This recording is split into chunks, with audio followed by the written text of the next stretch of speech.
Puli I he pōnei, mana koe do tangata ke whai mā kese whakafua ika langataha he mahina. Kua whakatū e tau Paul Repeater ke lata mo e 4G. Mo e loa e whenonga he lilifu palimia ke he tau motu kehe he tau ngāhonei. Whakaalawhalahi atu, kua koe Stapavihi, hane he do tūlo tau wala tāla tutupu ke lata ia mo e pūli he pōnei. Whakamua taha e kupulanga mahuinga kua manaki e ke pule motu lilifu ko Billy Graham tālangi ke tuku atua I ke tau takitaki he motu mo e matakau ni le veki ke he pataanga tupe Niue Oceans Wide Trust. Ke nō langa ua he tau, taha wakatonga ke watu ke takawhanga ke he matamaka ko Pivalisi, ke ta mai tau ika iai ke lata mo I te tangata he motu. Pihia e hana manatu he langona mo I kisia e tau manatu he tau tangata he motu, koe tokalonga e tau mga whaone, nāka I kisia e tau munuina, mai he moana, he nāka I whai ika ne whai whakafua ke lata mo I tau mga whaoa he motu. Koe lilifu ko Billy tālangi ke tau motu kehe whai tapunei, au si nāka I maua ia ke tau se interview. Koe aho walu he mahina nei hei uni, koe aho ne whakatoka paua ki tau motu kau whakalatahe lalolangi, mo e whakahingoa koe World Oceans Day.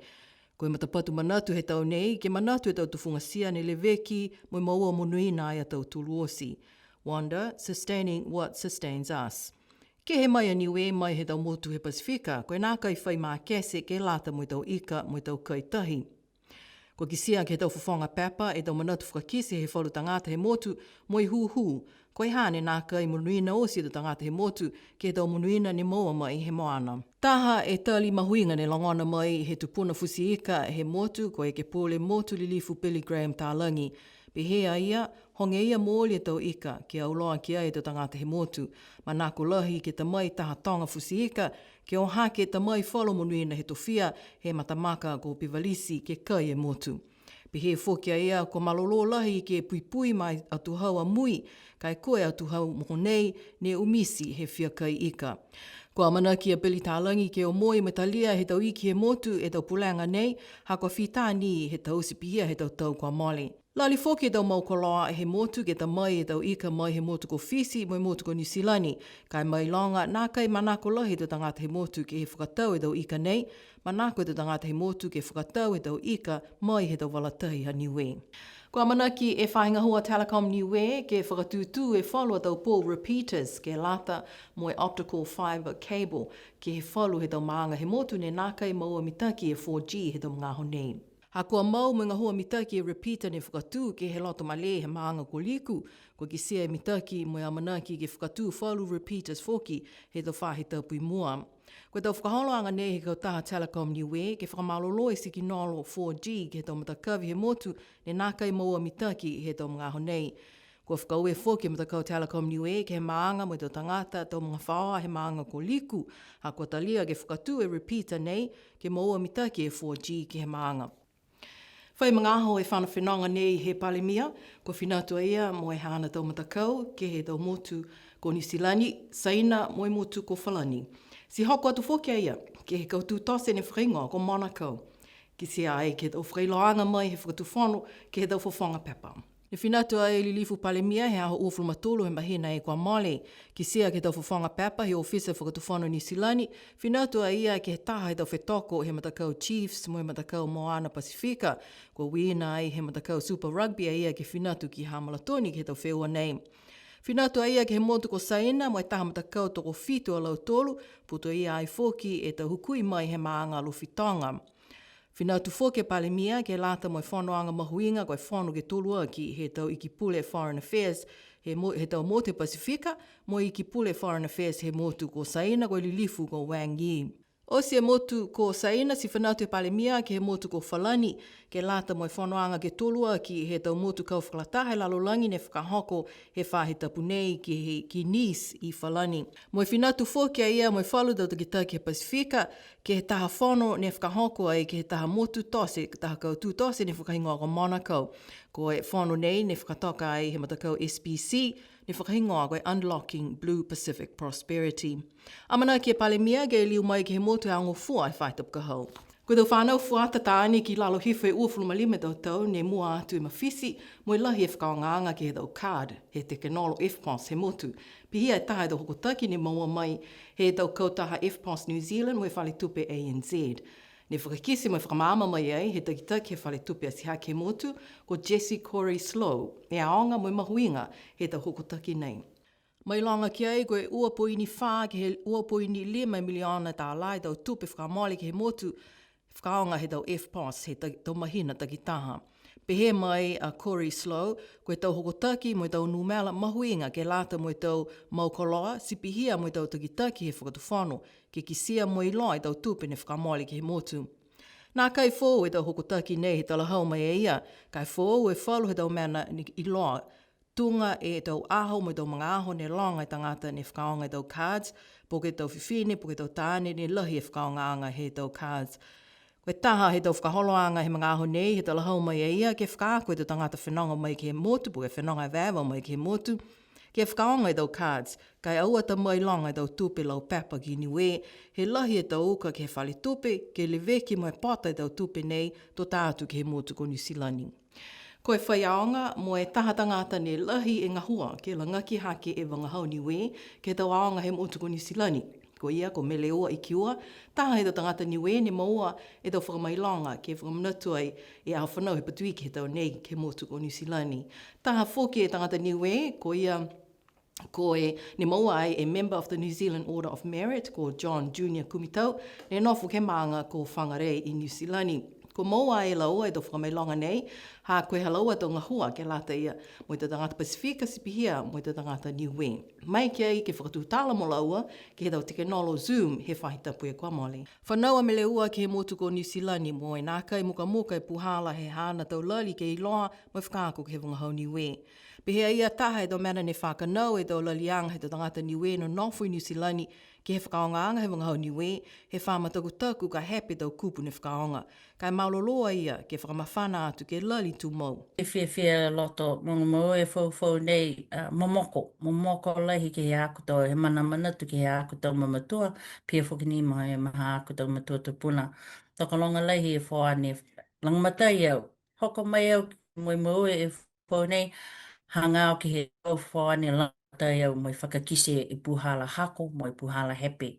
E kua au ni tunga tau mamatua haku, nena moe monga nei, whakalanga o ka pe happy ta mena haku ka panga hau, porque ka ita noa, Uncle Kolini haku, ka vainga moe, oi, holu, ki ngota kupu ia hau ni panga hau. Taka longa e manga wha haku ne, o moi mo langa matai au ki tuisi tanga hua ai.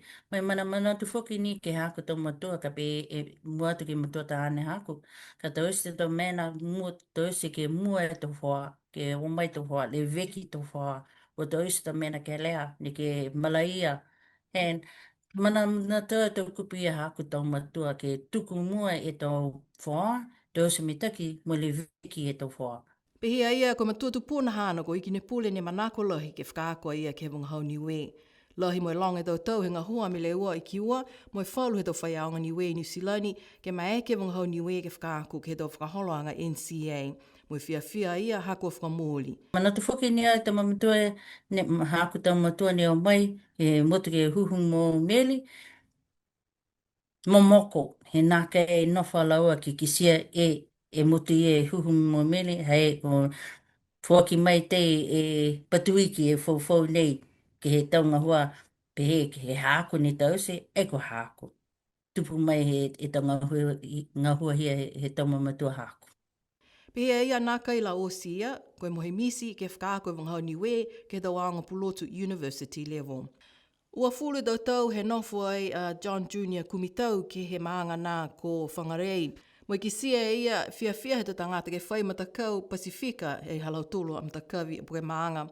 Koe hau he hau ngahua hango fua e ua mahina ngā Māori. Si kisia o e email he ta mai si ono ki ai. Ai peo ai koe mōri nei poka me whakawai te whao si peo ai koe mna ko John Kumitau ka ha ko John Reed Kumitau peo mna longa ma tola John koe hako na kai John si email o ki ai peo whakamare Māori hako na kai John hane am tolu ne tohi mai tau tohi kai royo ka ko fo son pa mo tani ko mo de han so mo no te ai lenga ko riti te fala te ko hepe te go si to me fa to me adoration no fo yo to me da men be na kai ha ko ni ai tu ya tu berato ai ya o magari ke vicino ron ke ya ai ro to me ke ko fe ni ha lo to mo manu no tu na ha ke to fo ke fot mo ani e mo ne ya mo ni kisia na ya ai ko ya fo lo fle mo ne lo to ai no flo ki kisia A mana ki lahi a sioni kumitau ke whakalau lahi tō ngā hua ke lata mo tō tangata Niue mo tō tangata Pasifika ne no nofo ke whahi tō koe lau i New Zealand. Koe tō pini ke lata mo tō tangata Niue because mo te mga whaoa mo te whangama o te tōrosi mo tō Pasifika ne no nofi nei mo hako tō tāma mo hoana i kaina.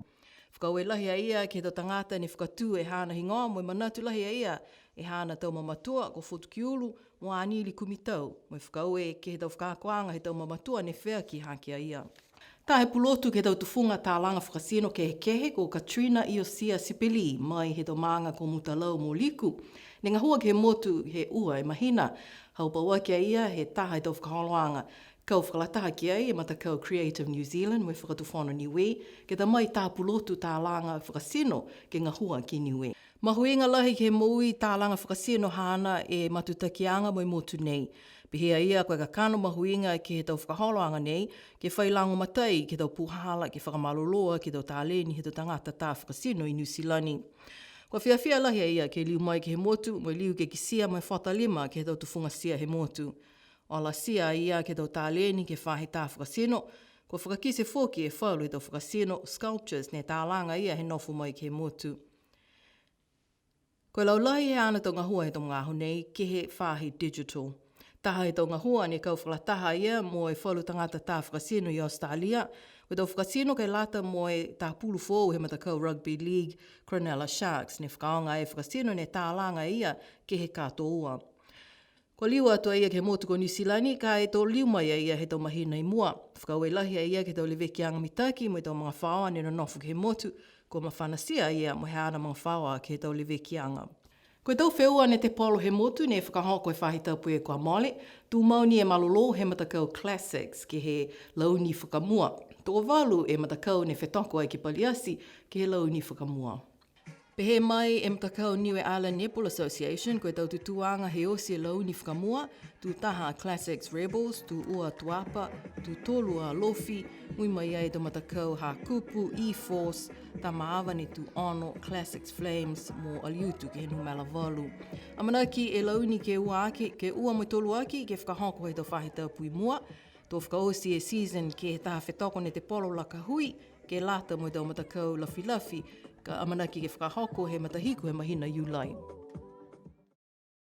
Ke whakaosi aki e tau walatala he pūli he pōnei, koe aho taka whanga ika he maanga ko Hakupu, ne whakahoko e he aho whaium he o kiuki whahi taupu kua mole. Tukalonga ko watu ke kau whakataha, ke he tau whakaholoanga nei he maanga. Whinatu ai whoki e tangata puki ata ha BCN ke tapaki e tau ata nei. Akutoa, luku luku mai Samoa lalo, Lakatoa moe tapo lalo, Sakara moe taitapu, Sitaki na ya niwe aku motu.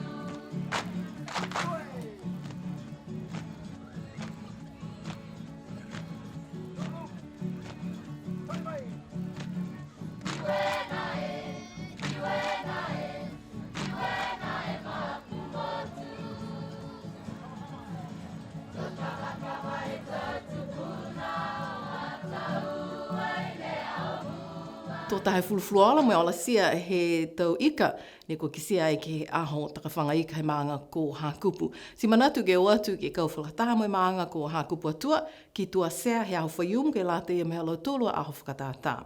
Ka mawehe atu mga honei a BCN News, ko Esta Pāwihi no na whā mo Munui Nepō.